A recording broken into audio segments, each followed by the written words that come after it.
मित्रों नमस्कार, मैं हूं राकेश कुमार। आप देख रहे हैं मत अभिमत। मित्रों, कल है 10 मार्च और 10 मार्च को लेकर बेतिया राज्य से जुड़े हुए सभी पदाधिकारी और प्रशासनिक पदाधिकारियों में कहीं ना कहीं खलबली मची हुई। कारण क्या है? कारण जानेंगे तो आपको लगेगा कि यह खलबली सही है। और खलबली का कारण है कि कल के पाठक का आगमन होना है बेतिया में। मतलब बेतिया राज्य से जुड़े हुए मामले को देखने, उसका निरीक्षण करने, समीक्षा करने के पाठक बेतिया पहुंचेंगे। आप जानते हैं कि कोर्ट ऑफ वार्ड्स के तहत बेतिया राज्य की परिसंपत्तियां थी, जो एक विधेयक आने के बाद कानून बना और कानून बनने के बाद बेतिया राज्य की सारी परिसंपत्तियां बिहार सरकार के अधीन हो गई।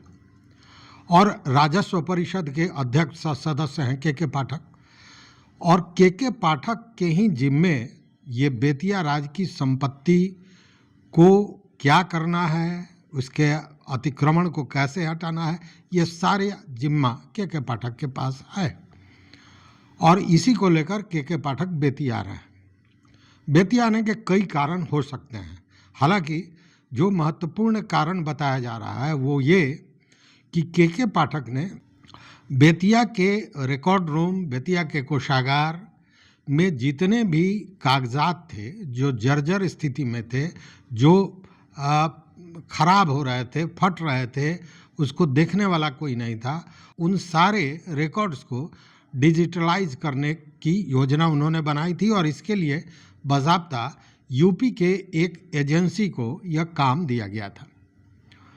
लेकिन जब ये काम दिया गया उसके बाद लोगों ने सराहना की और उसका फलाफल भी बहुत बेहतरीन निकला।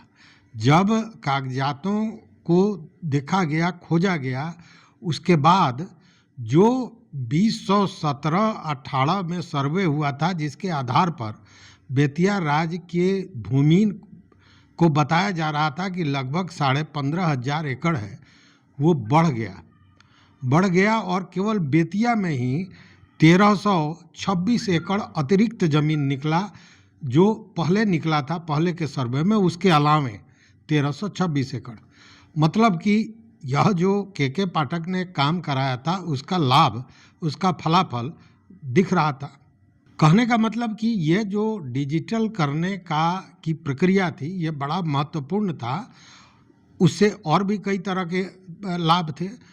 आम आदमी को भी लाभ था, जो बेतिया राज्य से जुड़ा हुआ मामला था, उसके लिए कागजात खोज रहा था, उसको डिजिटल कागजात उपलब्ध होता। बीच में जो भ्रष्टाचार चल रहा था, बेतिया राज्य से जुड़े हुए लोगों पर हमेशा भ्रष्टाचार का आरोप लगता रहा है, आप जानते हैं।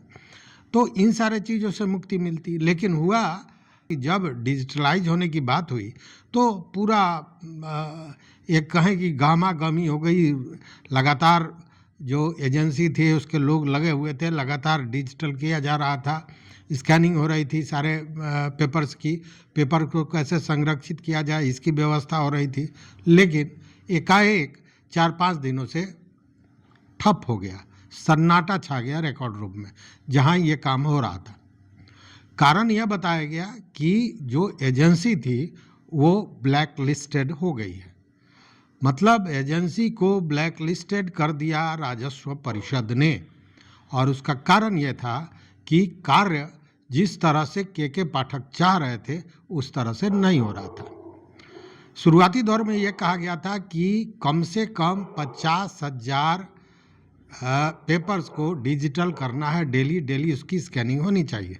लेकिन काम बहुत धीरे चल रहा था और इससे नाखुश होते हुए उसको ब्लैकलिस्टेड कर दिया गया, वो काम बंद कर दिया गया। मतलब कि अब उस एजेंसी के कर्मी काम नहीं कर रहे हैं, जिसके चलते सन्नाटा छाया हुआ है। अब इसको दूसरे किसी एजेंसी को दिया जाएगा, संभावना यही है। और काम तो कराना है तो किसी एजेंसी को फिर हायर किया जाएगा और उस एजेंसी से बाकी का काम कराया जाएगा। तो एक कारण तो ये है। दूसरा कारण के पाठक के आने का ये है कि के पाठक ने बेतिया राज्य के जमीन को किस तरह उसका उपयोग करना है उसको लेकर भी योजना बनाई है। आपको याद होगा पिछले दिन वो लगभग 1,36,00,000 रुपया बेतिया राज के भवन, मतलब जो राज कचहरी है और रानी निवास है, इसके जीर्णोद्धार के लिए 1,36,00,000 रुपए का आवंटन हुआ और पैसा मिला।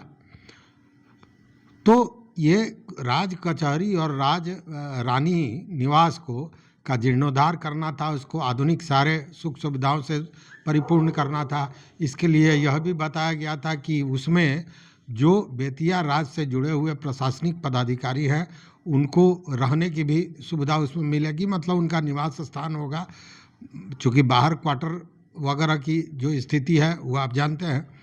तो एक ये था। दूसरा था कि जो राज भवन है, उस तरह का जो संपत्ति है, जो भवन है पुरातन है, उसको हेरिटेज होटल के रूप में भी बदलने की एक योजना बताई जाती है।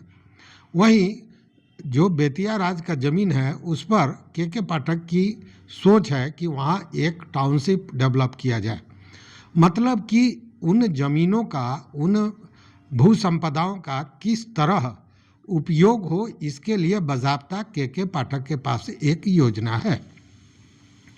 तो इन सारे चीज़ों की वो समीक्षा करेंगे। अब उनके आने की बात जब हुई तो आपको याद होगा, जानते होंगे कि पिछले दिनों जो अनिल कुमार सिन्हा हैं, बेतिया राज के मैनेजर उपसमाहर्ता, वो भी लगातार संचिकाओं की जांच करते रहे, फाइलों को देखते रहे, कागजातों को देखे, उन्होंने निरीक्षण किया। फरवरी के अंतिम सप्ताह में जिलाधिकारी महोदय भी रानी निवास और कचहरी सारे चीज़ों का निरीक्षण उन्होंने किया था। तो इन सारे चीज़ों का निरीक्षण और उसकी समीक्षा, काम की समीक्षा और अपनी योजनाओं को लेकर के पाठक कल बेतिया पहुंच रहे हैं और इसको लेकर तमाम गहमागहमी है।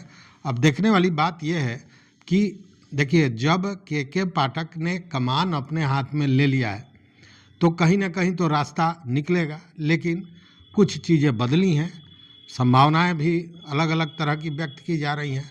बदली यह है कि पूर्व में जो राजस्व एवं भूमि सुधार विभाग के मंत्री थे वो थे दिलीप जायसवाल, और दिलीप जायसवाल के पाठक की ट्यूनिंग कहीं ना कहीं बेहतर थी, किसी तरह का कोई विवाद नहीं हुआ था। जबकि आप जानते हैं कि जब शिक्षा विभाग में के पाठक थे तो उनको मंत्रियों के साथ किस तरह का अखज होता रहता था, क्योंकि के पाठक जब उनको कोई काम दिया जाता है वो ठान लेते हैं तो बस उसी सीध में, नाक के सीध में चलते हैं, दाएं बाएं से बहुत उनका लेना देना है नहीं। तो उस स्थिति में अब मंत्री यहाँ बदल गए हैं। अब यहाँ संजय सरावगी राजस्व एवं भूमि सुधार मंत्री हो गए हैं। अब उनके साथ क्या ट्यूनिंग होती है, वो किस तरह के पाठक को टैकल कर सकते हैं या के पाठक उनकी बात को किस तरह लेते हैं, ये सारी चीज़ें हैं जो बदली हुई परिस्थितियाँ हो रही हैं। हालांकि आपको हम बता दें कि आज ही मैं इस बात की न पुष्टि करता हूं और न कहीं इस तरह की चर्चा भी है, लेकिन आज ही एक मित्र ने पूछा कि क्या के पाठक राजस्व विभाग से उनको हटाया जा रहा है। मतलब कि इस तरह के कयास भी लगाया जाना शुरू हो गया है ये मंत्री बदलने के बाद। या फिर कई लोगों का ये कहना है कि ये जो अतिक्रमण हटाने और तमाम चीज़ों में लगे हुए हैं, इसको लेकर सरकार पर तमाम तरह के दबाव भी पड़ रहे हैं उन लोगों द्वारा, उन बड़े वाइट कॉलर लोगों के द्वारा, राजनेताओं के द्वारा, जिन लोगों ने बेतिया राज के ज़मीन पर कब्जावारी कर रखा है, तो वो अपने भविष्य को बचाना चाह रहे हैं। तो इस तरह की स्थितियां बनी हुई हैं। लेकिन कल का दिन बड़ा महत्वपूर्ण होगा बेतिया राज के ज़मीन, बेतिया राज की संपत्ति को लेकर कि उसका क्या हश्र होने वाला है, क्योंकि के पाठक कल बेतिया पहुंच रहे हैं, बेतिया राज के परिसंपत्तियों का निरीक्षण करेंगे, बेतिया राज से जुड़े हुए सामग्रियों को देखेंगे, कोषागार और जो रिकॉर्ड रूम है उसका भी निरीक्षण कर सकते हैं, साथ में समीक्षा बैठक करेंगे और आगे ये जो डिजिटलाइजेशन होने की बात चल रही थी और जो अब रुक गया है उसको लेकर क्या फैसला करते हैं, तो ये सारी चीज़ें कल स्पष्ट हो सकेगी। तो इस वीडियो में बस इतना ही। देखते रहिए मत अभिमत। मित्रों, चैनल पर नए हैं तो सब्सक्राइब कीजिए, लाइक कीजिए, दोस्तों के साथ शेयर कीजिए और अपना विचार जरूर दीजिए। बहुत बहुत धन्यवाद। कोटिशः आभार।